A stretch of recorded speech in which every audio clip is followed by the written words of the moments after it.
How to hide tagged photos on Instagram. Hello everyone, welcome back to our channel. So let's dive right in without wasting any time. Also make sure to watch this video till the end. Before starting the video, make sure to update Instagram to the latest version. Then open up Instagram on your device. Now tap on profile at the bottom right corner.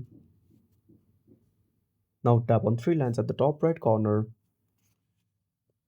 Now simply scroll down. Now under how others can interact with you, simply tap on tags and mentions. Then under how you manage tags, simply tap on review tags. Now tap on tagged. Now select the post you want to hide. Simply tap on select. Then select the post and tap on hide. Again click on hide. And that's it. Thanks for watching. Make sure to subscribe our channel and hit the bell icon. See you in the next video.